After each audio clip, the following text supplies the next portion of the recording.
Hey Chaotic Crew, Brian here with another Assassin's Creed deck, and this one's a doozy. It's Assassins, who would have guessed it, Assassin's Kindred, and we're actually going with a bit of a budget build here. You can see the prices up here. I think it's a bit inflated because the set really hasn't been out quite yet, but or at least at the time of this recording, right?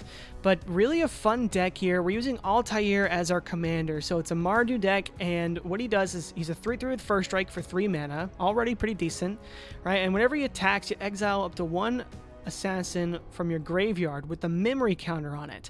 Then for each creature you own in exile with the memory counter, you create a tapped and attacking token that's a copy of it. Exile those tokens at the end of combat. So towards the mid-late game, you're making 3, 4, 5 copies of assassin tokens, or of assassins in your exile. So definitely an interesting commander here. Some enter the battlefield shenanigans. Just I think a really interesting deck that we haven't really seen before. And of course, Assassin's Kindred is really the play here. So we've got a lot of assassins, but a few cards here that sort of give us what I like to call 1,000 cuts, right? And killing our opponents. Goblin Bombardment can help give us extra value off of the tokens that we have to exile, right, before end of combat anyways. Impact Tremors, War Leader's Call. Mirkwood Bats is also amazing because whenever you're creating or sacrificing the token, each opponent's losing 1 life. So because we exile, it actually doesn't work with the last bit of this effect, Altair, but you're still, making them lose 1 for each one you make. So it can be fun there. We've got lots of assassins, and this isn't even all of them, but just some ones to highlight. Queen Marchesa giving us the Monarch is really neat. Some new ones. Bayek of Siwa gives us double strike on all of our historic creatures, which a lot of the new assassins are. Cassandra Eaglebear gets a free equipment, which we'll go to later. We also have Massacre Girl, Known Killer, which just makes it a headache to block our creatures. But some lesser known ones, Blood Operative, is giving us some of that graveyard hate in our assassin deck, which is always nice. We have Bloodrime Pretender, which will be coming back and sees everything else enter with it as well. So it's going to be a big beat stick whenever we are getting it back. So definitely some fun ones here. We have, our control pieces, our removal, board wipes, and some more assassins that deal with removing creatures, right? So, these are some that we're going to get every time they enter the battlefield. They could be, pretty solid. Royal Assassin, obviously, not going to be doing anything when it enters the battlefield. Maybe that's not one we put in the graveyard, but an assassin nevertheless. And just some fun cards here.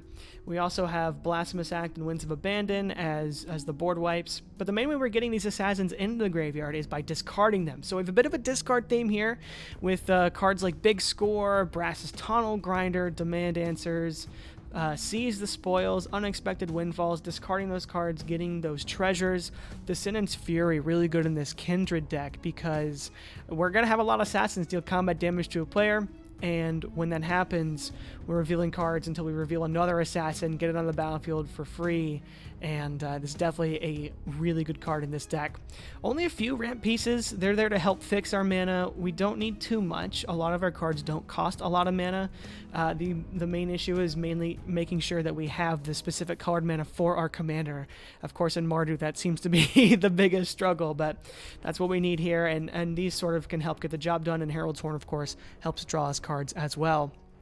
Here are some Thief's Tools to help our creatures get in, right? We have Basilisk Collar, which gives Death Touch and Lifelink, and Death Touch and First Strike, which our commander has, are 2 incredibly synergistic abilities, really just to make sure our commander survives the swing in. Boros Charm, make indestructible. Brotherhood Regalia makes something unblockable and makes it an assassin, which is very flavorful of the set. Etchings of the Chosen buffs our assassins, and we can sacrifice one of our tokens to make a creature indestructible so we can swing in more confidently. Haystack is just a flavor win here. Hidden Blade, another flavor win that gives our creature that it is attached to Death Touch, which can be helpful, and First Strike as well. So really nice combat trick here, and kind of a removal spell, which is nice. Key to the City, really great in a deck where you want creatures to be unblocked as well as cards in the graveyard. Rising of the Day really helps give us the haste on our commander, as does Swiftfoot Boots. And then here's that legendary equipment that Cassandra gets for us. It just makes it so when the equipped creature attacks, it gets double strike, or we make a 3/2 token, or we discard 2 cards, then draw 2 cards. That, of course, is very relevant for our deck. We want to be discarding and drawing, so this is very helpful here, and can also give our commander double strike if it's been getting through a lot. And then we have a few ways to make it so that our commander is triggering twice in a turn. What's really nice is Ishin is one that stays in the battlefield, so multiple times can be doubling our triggers. Now, unfortunately, a lot of our assassins are legendary, so they will come in and you'll have to sacrifice some, but that is not terrible there. We still have a lot that are not legendary too, so it's still helpful. Overpowering Attack, a new card. Untap all creatures that attacked. There's an additional combat phase, followed by an additional main phase, and it has free running. So 3 mana extra combat, really good in this deck, especially since your commander doesn't need to be the one hitting in because we have an assassin kindred deck. And then Response Resurgence, just one of the best cheap ways to get an extra combat. And giving all creatures first strike, so any of the ones that have Death Touch, bam, that's automatic getting in. And then we have some lands, 35 here, and some good ones that help fix for the assassins. We also have the new Brotherhood Headquarters, which gives us, the color for an assassin as well. So really helpful here. Let's just jump right into it, into a playtest game. We've got 3 lands, 2 plains, Secluded Courtyard. We could potentially make this work. We can't cast anything in our hand, so I would consider mulling this one, but I think let's try this one out. Okay, we can cast Bloodrime Pretender, so let's place Secluded Courtyard, choose Assassins, turn 2. Okay, we can play Rafine Silencer too, so that's pretty nice. So turn 2, we're playing Swiftfoot Boots. Next turn, we don't draw the land. Okay, because we want to draw a card here, I'm going to play Rafine Silencer, which will connive when it enters, so we'll draw. And we will be discarding, oh great, we draw a swamp. We'll discard one of our assassins that we want to get out with Altair next turn, right? So we can have the buff with Arno, we can have Massacre Girl be really good there, which I think is nice, and Queen Marchesa to give us the card draw. I think Queen Marchesa is not a bad one also to have just on the battlefield, because it's such a tough body with Death Touch, but Massacre Girl is also really good. Hard to choose, right? I think let's go with Massacre Girl just to make it harder to block, right? And then we discarded that, so this is going to counter, and then when it dies, we can potentially get rid of a creature, which is nice. Next turn, we get the Exotic Orchard, but we have the bandit we need for our commander, and then to equip Swiftfoot Boots. So now we're already going in. We get a tapped and attacking copy of Massacre Girl, and already we are putting in some work with this deck. We've got lots of assassins here to help out, and Queen Marchesa gives us some card draw to refill the hand, so you could have put her out there instead of Massacre Girl. So already in a great position this game. Let's go ahead and start another game. This one is a 1-lander. Man, if we had one more land, I would probably keep this, but we have to mulligan this. We get 3 lands. Not ideal, but it is 2 black mana, and most of our creatures are black anyway, so let's keep it. And we draw Ruthless Lawbringer. So we'll play a swamp for turn 1, and Desmond's probably coming out next turn. Alright, next turn, okay, we'll play Ghost Quarter. Nah, we won't. We'll play Swamp. And we'll get Desmond out. Okay, Secluded Courtyard, fantastic top deck. So we can play Royal Assassin, great card to have on the battlefield. We can play Ruthless Lawbringer is one of the better ones to get out with your commander, just because you're sacrificing a token when it enters, and that way it's not too costly to use its ability. But we will play the Royal Assassin, which is giving Desmond a buff, and then he'll deal damage because he's got Menace, and we will Surveil 2, which is good for this deck. I think we keep the Felwar Stone and the Etchings of the Chosen as well, so we'll keep them both on top. And we'll draw, we'll play the Ghost Quarter, we'll play the Felwar Stone, and as long as one of our opponents can tap for white or red, which is very common, we will get to play our commander.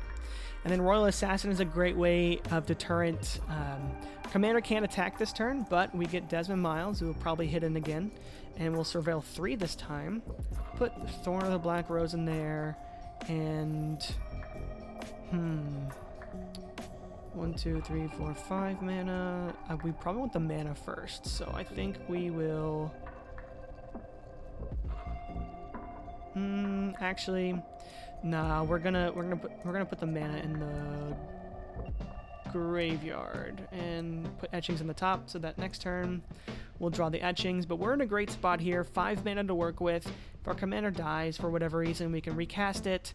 Desmond is putting in some work for us, helping fill our graveyard, and we just have a lot of great synergy here already with the cards we have on board. So really a solid deck, very fun, and I think, you know, somewhat budget, right? There are a few cards that are worth a bit much. War Leader's Call is getting up there, which surprised me. Let's just go over some of the other quick, expensive ones. I mean, there's not a ton. Descendant's Fury is a little bit of money. Eshin is getting up there a little bit, but most of these are fairly cheap, and we don't have any expensive lands in here either. Some of the prices, like I said, are because these cards aren't out yet. Like, this card's not going to be $5 once the set's been out for a week or two, so go wild. This is a fun deck, and I think is going to be, you know, interesting, a new take on a creature type that we haven't seen a lot from until this set.